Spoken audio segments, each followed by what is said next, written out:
Okay, guys, welcome to WrestleSlam. Yet again, another massive episode. It's been an incredible couple of days and weeks since we last spoke.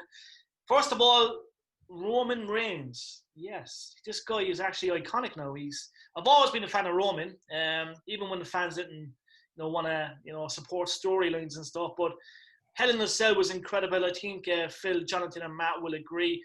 Matt, it's great to have you back. I know you had a little break. How was things with you, my friend? Right, so I had to switch the background again because I'm worried that Conor McGregor was going to bust in my door because I still had his cheese to make my sandwich.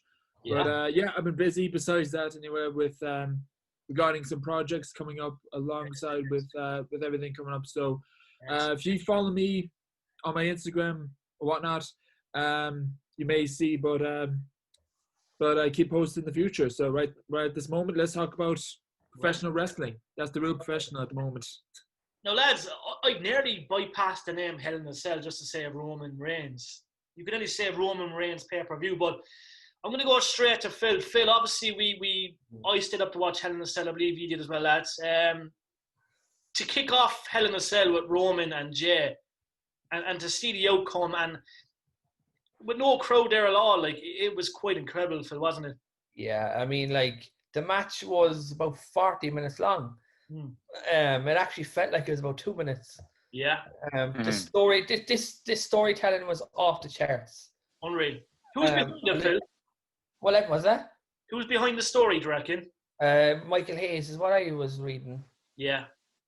But I reckon the lads have very big input. Yeah, definitely. Especially with Roman. 100%. I reckon there's about 5 people involved in the whole thing.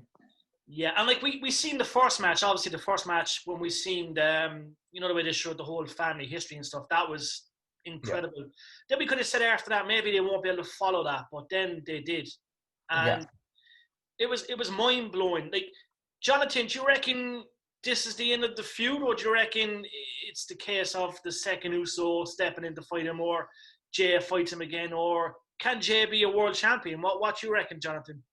I think it's probably going to be a case of the Usos actually being forced to join Roman Reigns and kind of do his bidding. So I think it'll be kind of, I think that was even that was kind of the stipulation, wasn't it? That they would have to do his bidding if Jey said I quit, or he'd be banished from the family. So there's still a little bit of ambiguity on that. We'll see on SmackDown what way it'll turn out, but I'd say it'll be something like that. But I think there might be another pay-per-view out of it.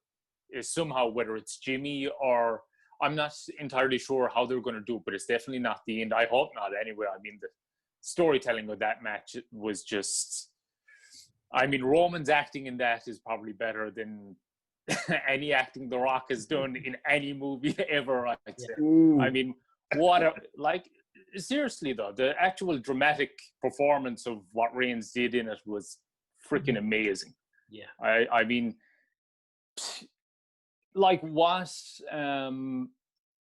There would have been zero rehearsals for that. Just brief run-throughs of this is what we're going to do, mapping the thing out. And just to do that there on the fly with no crowd to feed off of then as well. It's just absolutely amazing. So it's one of the best things I've seen in years. Matt, what you reckon, man? It's probably a shame that it wasn't a WrestleMania. It had all the potential to be a WrestleMania moment. You know what I mean? But what was your take on it, Matt? Did you enjoy the match? Did you enjoy the whole build-up? Head of the table, the way they worded it. And even Roman is really playing the part well.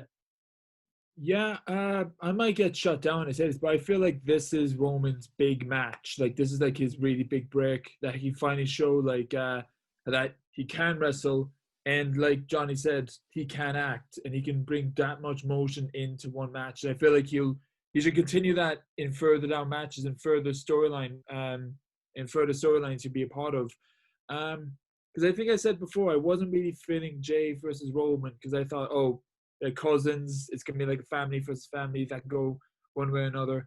I was bought in within 1 week of it, and I thought that this match really did make the story.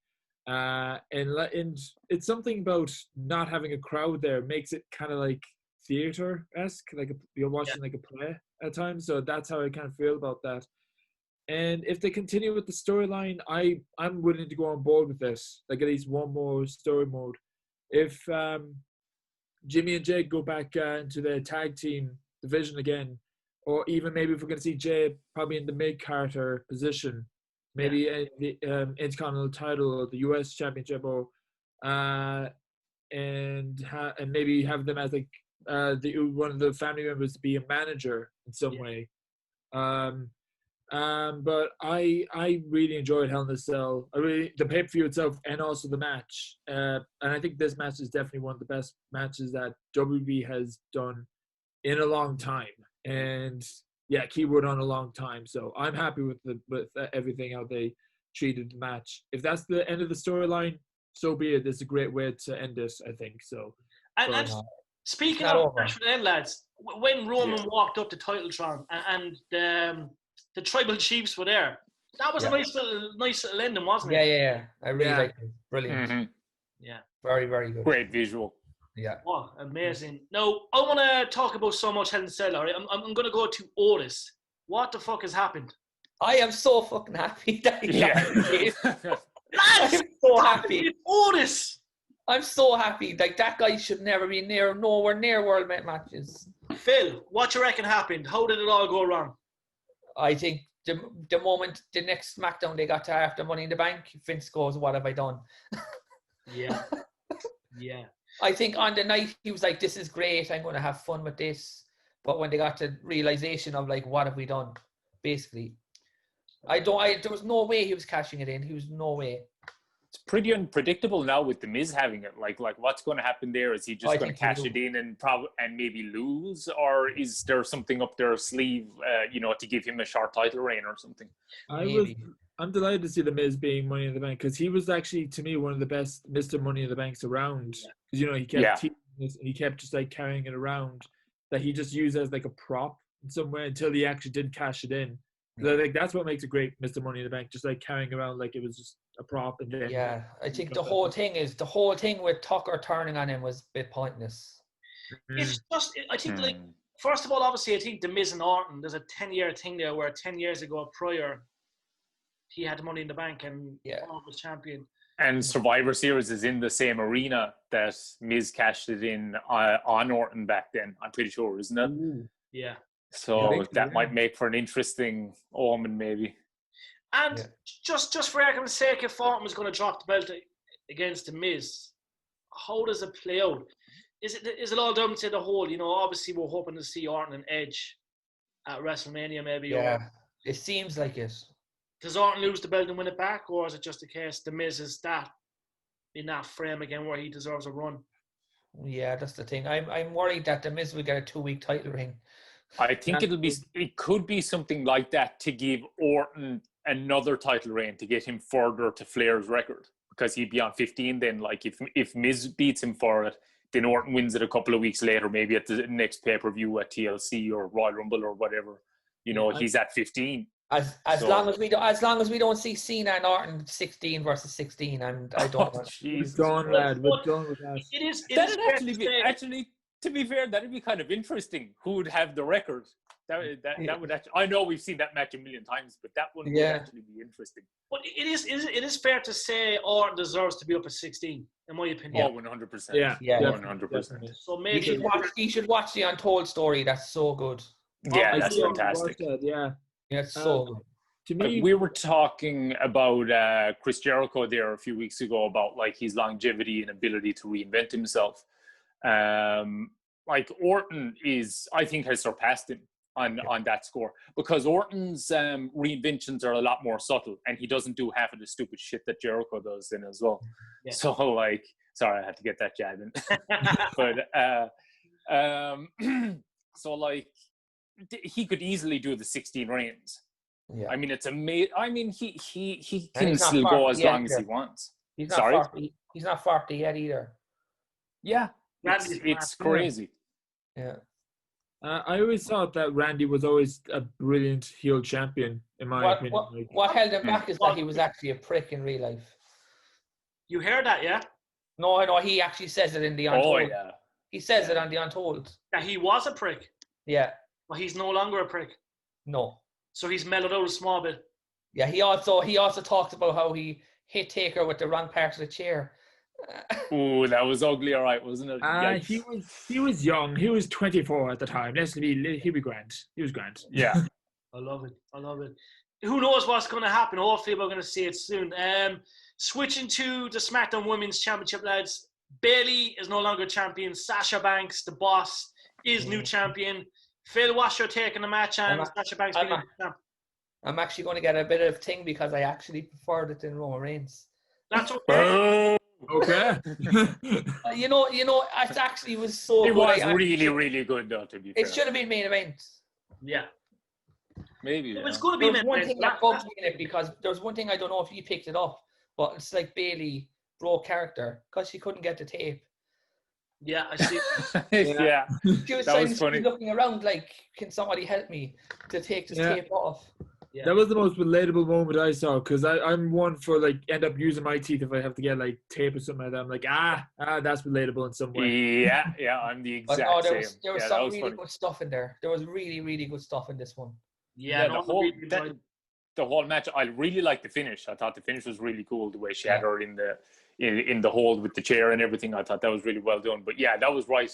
It was up there with Jey and Roman for sure.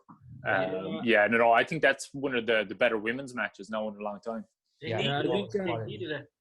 I said this like in a podcast a while back, that why I love this rivalry is because we all know that rivalry back in NXT and seeing them get back together again, but this time with Bayley being the heel, Sasha Banks being the face, this time is like that refreshing. So I was really looking forward to the match. But where they go from here now, I reckon Bayley's going to be Team SmackDown Survivor Series. Yeah, I think so. Does that need Sasha Banks to be Team Raw or anything like There's already a Team Raw. They've announced a Team Raw, I think. Yeah. Right. I'm actually disappointed that Bayley lost the title, though. Yeah, I know. I was actually saying, I was like, she might win here now. Yeah, no, I think they should have somehow found a way to keep that rivalry going to WrestleMania. I think, as much as I enjoyed that match, I think they did it premature. They should have had Sasha be out after the attack by Bayley that time for a couple of months, return at the Rumble, and then do it at Mania. But so like it was the first time in a while we've had a really long title run with somebody that's, consistently active. So I think they should have stretched it out and had a big... Actually, as you speak of consistently, she was voted number 1 in the women's PWI, Bayley. Oh, really? Yeah, she deserves it. She definitely deserves it, I think. So are we saying that we all agree that we would like to see Bayley as like kind of the unstoppable heel champion? Maybe go on for like, not just like for this year, for another few months until maybe Sasha Banks would have beaten her. I'm actually worried now that Bayley's going to go on a losing streak. I hope not. They need to keep the ball. She's hot property, like, you know what I mean? It's don't drop the ball, you know what I mean? I'm worried about Drew McIntyre, lads. Obviously Randy Orton beat him. We know now Randy's WWE champion. I like Randy's little post, you know what I mean? He took a little stab at Batista, saying an actor in one of his tweets. When there was a picture of Ric Flair, Evolution, Triple H, Randy and Batista, and he was like 3 legends and an actor. That's what Randy Orton said. I think he was taking a little stab at Batista. Who knows what would come out of that? But obviously, Drew McIntyre lost, lads. Is it a worrying sign for Drew McIntyre with The Miz? I don't think so. I don't think so. No, I don't think so either. I was just going to say about Randy Orton when Jay mentioned about the post. It was like, I feel like outside WWE, Randy Orton just doesn't give a fuck anymore at the moment. Like, Survivor Series is a big thing for Drew now. We'll see where he goes from after that.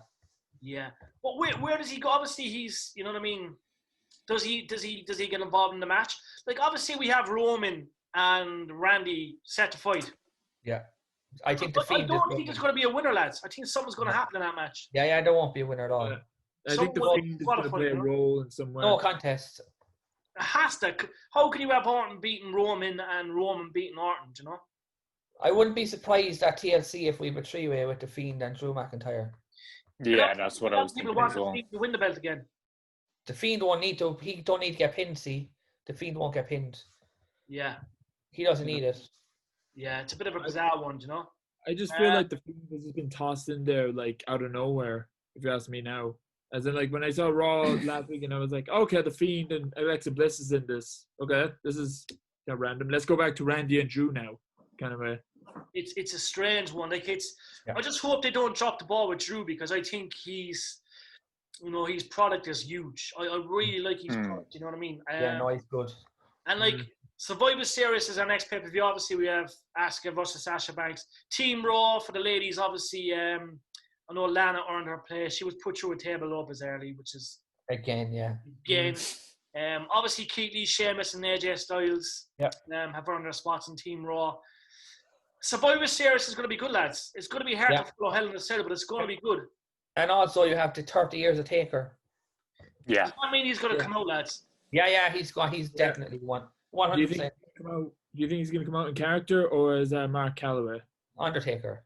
I think it'll be like WrestleMania. He might come out on the bike. He said that in interviews that when he does appear on TV, that he's going to appear as the unholy trinity. So it's the mixture of the man, Mark Calloway, the American Badass, and the Phenom. So he'll have the attire and the look of WrestleMania. Whether he'll come out on the bike or not now, I don't know. But it'll be some kind of hybrid of all of the Undertaker elements. Like, I'm holding out hope. I know it is.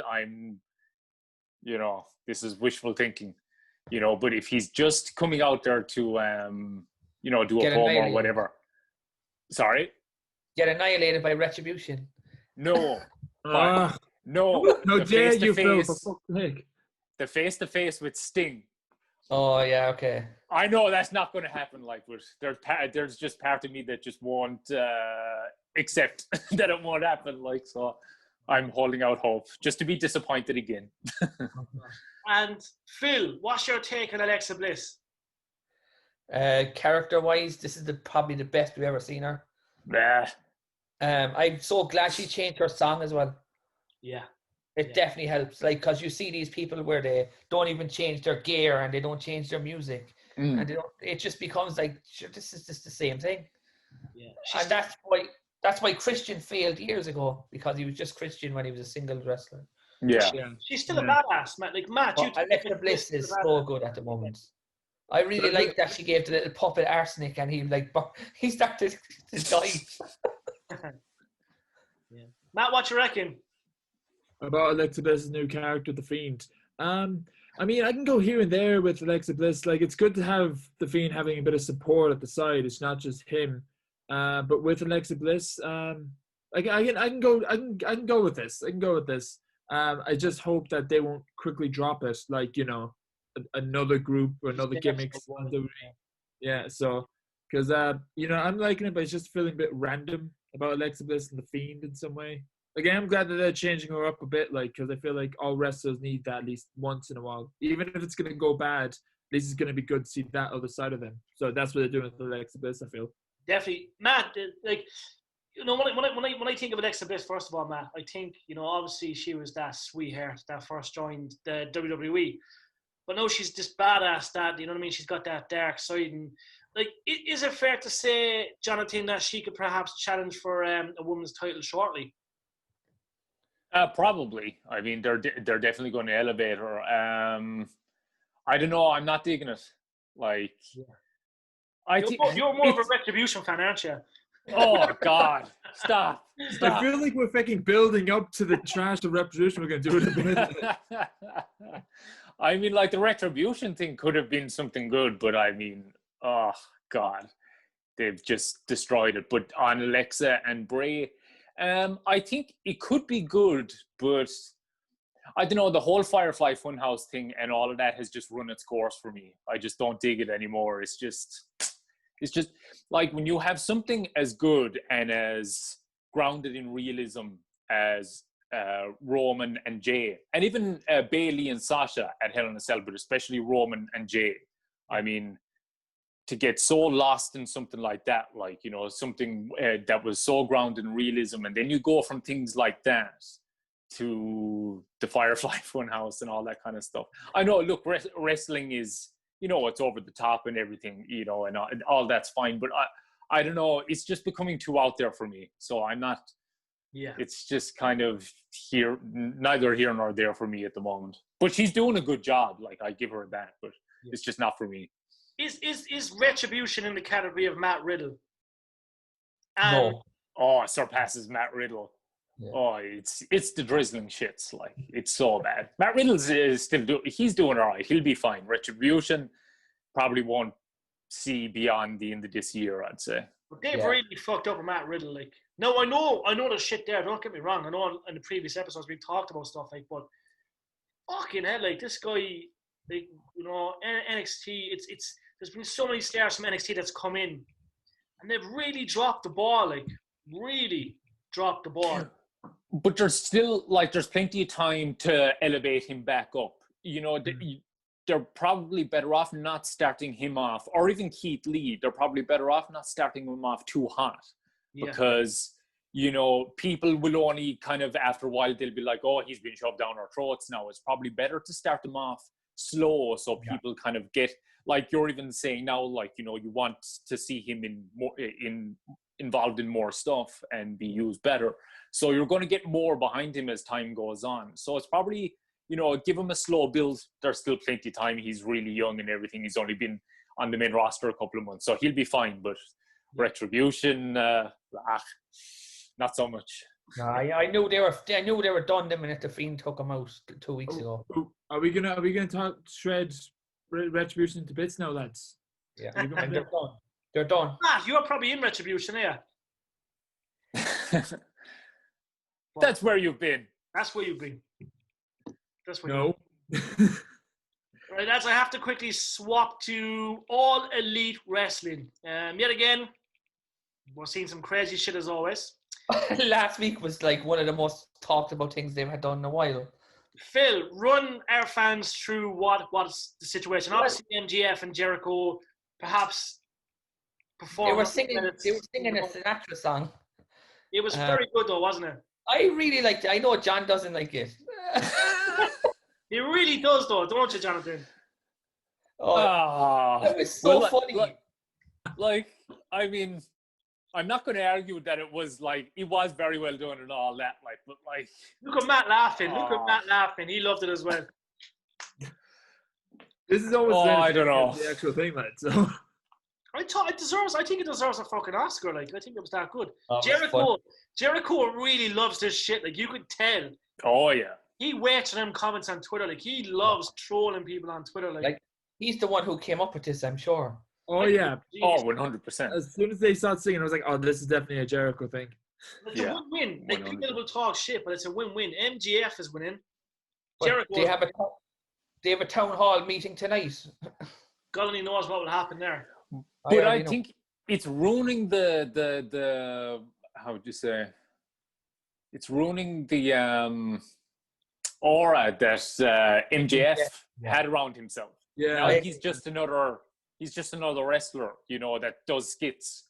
You know, like, how can you go back to him being taken seriously as this heel? Now you know that, like, he's a guy that likes this ironic kind of funny stuff and everything. You know, he's broken the fourth wall, as they say, in terms of, like, he's just broken down that barrier that you had between his character and him. See, you thought he was just this dickhead in general, rather than him, you know, you knew he was amplifying that for the character on TV, but there was still, you know, people, you know, thought he probably really was a dickhead. And now this kind of, it just trashes it.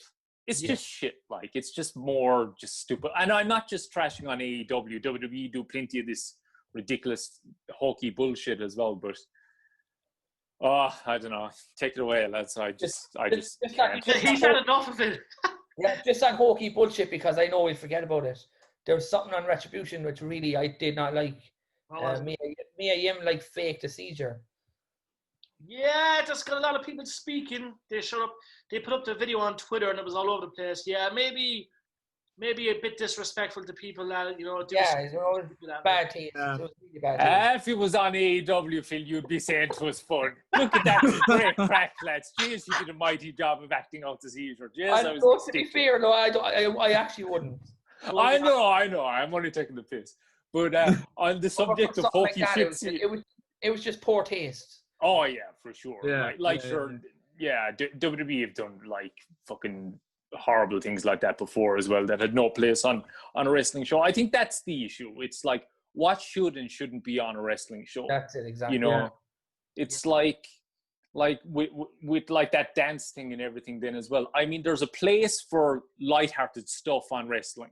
I'm just going to say one more thing what's in my head. There was a scene on AEW last week which was atrocious with Tony Schiavone getting a wax. Oh, are you serious? What the lad, Impact Wrestling, someone got shot. That's what I was going to bring up. Yeah. Like, like what's going on in wrestling now? I felt like I got eaten by a shark on Raw a while back during one of the 24-hour title statements. God, yeah. That out. Who's writing this shit? Like, just going on to like All Elite Wrestling because there's a pay-per-view next week. Yeah, like first of all, Phil, obviously we're seeing the world title eliminator to face John Moxley. Obviously, Eddie Kingston. Yeah. And you know what I mean? There's obviously there's other people there as well. Obviously, Hangman Page. Is it going to be Omega that will probably get the shot, or do you reckon Hangman Page? 100%. Kenny Omega's going to beat Moxley after he beats Page. So I'll come right down to Moxley and Omega, but obviously the final match will be between Page and Omega. You reckon? I think Omega definitely. Yeah, it probably makes sense. He's a global icon, like. But he's going back to the cleaner gimmick. Yeah. I still feel like that. Like we all know AEW, but they still want recognition. Hence why they're tossing the title to wrestlers that we all know, like Chris Jericho and John Moxley. I would like to see Omega getting a title run because even before AEW, we all know Kenny Omega. Like we were like, this is the only wrestler that we're invested on that had no part in WWE. Even WWE I was aware who they are, who he is. So I would like to see Omega getting a good title run. The only thing is I don't want him fighting his buddies. Yeah. Yeah, there's a big buddy system problem going on in that company as well. But I think Matt's right. I think they should put it on Omega. He's not exactly homegrown, but, he is in a way. He's more homegrown than, Ambrose or Moxley or Jericho. One thing as well, they need to build up Rusev as a monster. Yeah, they've done hokey shit with him as well. I mean... Yeah. Joe, I give up, lads. Like what was he doing last week? Was he playing a video game with like a Donkey Kong guy?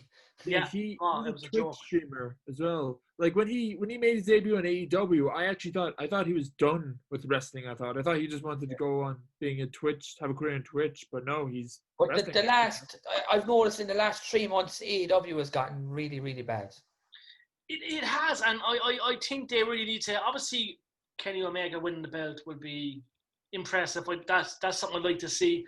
I think we need to see more Diva stuff anyway. First of all, obviously they have the best tag teams in World Wrestling. If you ask me, they don't have any women at all. Like they need to really kind of build it. Like, you know what I mean? And I think and the rumor today is WWE are going to steal one of the women that they want.